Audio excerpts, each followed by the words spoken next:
So, have you caddied before for a player like that? And I mean, tell me what it was like, your whole experience going through the whole deal. Like that? Never a player like that. I've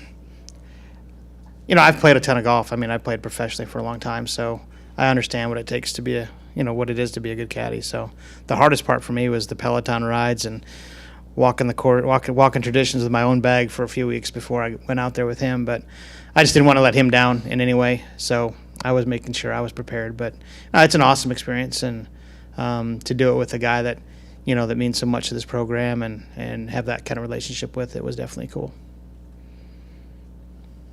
Go back to Rob. The exposure that this gives you guys, as this is the home of the U.S. Amateur Champion, and the whole week of having A&M out there. What does that mean to your program?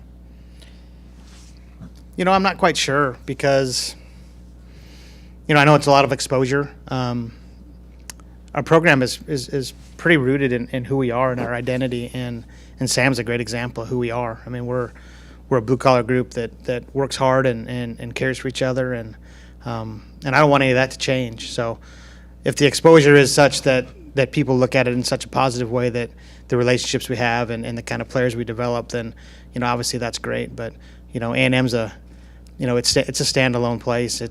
We tell recruits all the time it's a special place. It's not just a special place because Sam Bennett won a U.S. Amateur. It's a special place because of all the things we have around us that make it a place where Sam Bennett can win a U.S. Amateur. So I hope it looks great on the outside, and I think it really does. I mean, he carried himself great.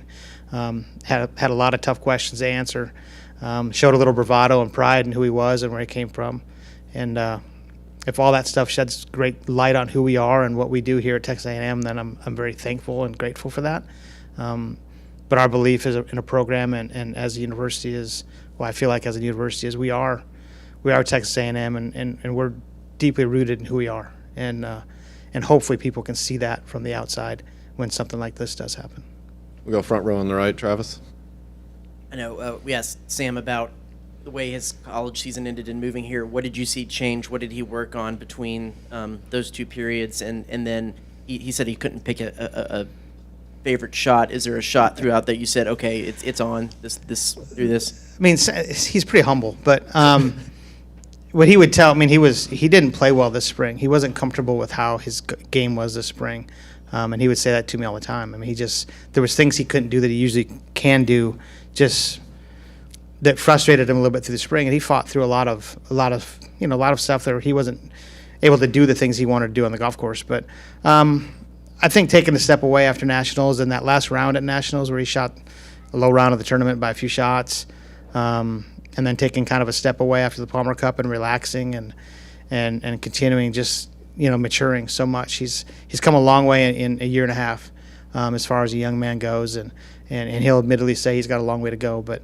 I think a lot of it just has to do with perspective and him being, such a competitive guy that, you can, he only can handle not doing something well so long before he's going to make sure it gets fixed. And so I think that's kind of what he did, is he kind of took a step back and took a deep breath and kind of, relaxed a little bit and got ready to go, because he's a guy that loves to compete.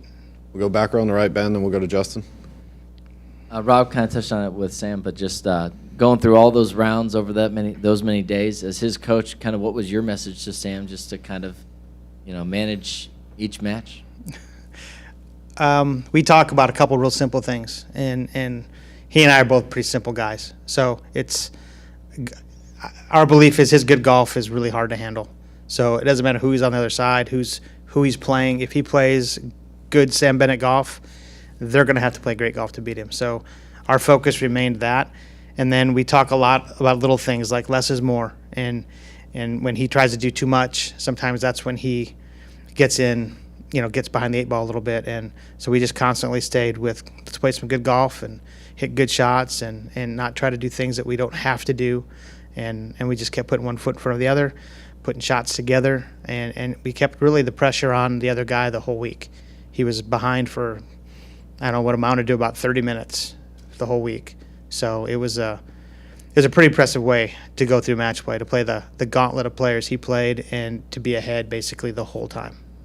And I know he's been around the area for a while, of course, and just what's your relationship been like with him, especially, since he got on campus, and just how that's evolved, and obviously a big moment for you guys.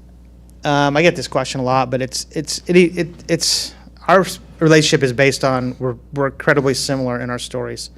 I played a lot of sports growing up from a small town in South Dakota. He played a lot of sports from a small town in Texas. Both pretty athletic guys. Both lost our dads at young ages. Both been through a lot of stuff, different things, but a lot of some trauma in our lives. And then two guys that I obviously played golf and got to the professional level that I dreamed of, and I'm trying to help him do that as well. So we're a lot of similarities in who we are, and the path that we've been on. So I think the common ground there was that, and then just a friendship and a coach's relationship, and I mean sometimes psychologist, sometimes disciplinarian. I mean he, as far as a kid that accepts all those things, it's pretty good when you can look the kid in the eye and tell him he's doing something wrong and he says yes sir, or you can look him in the eye and tell him, man, that was amazing, congratulations, and he'll say yes sir. Or we'll show up, I'll see you tomorrow at the stadium at 6:30, you missed workout, yes sir. So those are things that we do on a regular basis, and beyond all else, we're incredibly honest with each other and have never been anything but. So it's led to where we are today, and I'm fortunate he's still here because he could have gone and done other things. So hopefully I did something right along the way there. We'll go back behind the lights on the right, Justin. Do you get to caddy now in the Masters? Have you all talked about that yet? I don't even I don't think I get to decide, honestly. Yeah, if he wants to be there in the Masters, we'll do that for sure. That would be really, really cool. Can you just? I know it's a little ways away, and you got your own season to work on, but can you imagine how special that's going to be for you guys to walk around Augusta together. I mean, it's Augusta, right? So it's special to anybody. So it'll be, it's funny because I've been around golf forever, and I've been to Augusta one time for a practice round when I was in college. But I've never had a close friend. I've never had a player since I've been playing that I've been able to go to the Masters with. So to have this opportunity and to do this spring would be pretty darn cool. And it'll be a memory that won't fade. So that part of it will be for sure. Anything else for Coach? Somebody with the favorite shot, right? Did you ask the favorite shot? Who was that? Yeah. Favorite shot. You always want to say the last one, but I think the favorite shot I saw him hit was a bunker shot on 17 on that semifinal match. That was, for y'all here, that was the hardest day. That was the hardest day for him, because if you don't get through that match, then you've had a really nice tournament, but you've seen a door shutting in your face, and getting through that match, the opportunity is pretty incredible. So the tears came after that match for him, and the last match was kind of, when it ended, it was like, man, he actually looked at me like in a Ricky Bobby moment and said, I really don't know what to do. Which I thought that needed to be on Twitter because it was pretty cool. But yeah, so the shot on 17 was by far, in the semifinal match, was the shot of the week for me. Thanks, Coach. Thank y'all.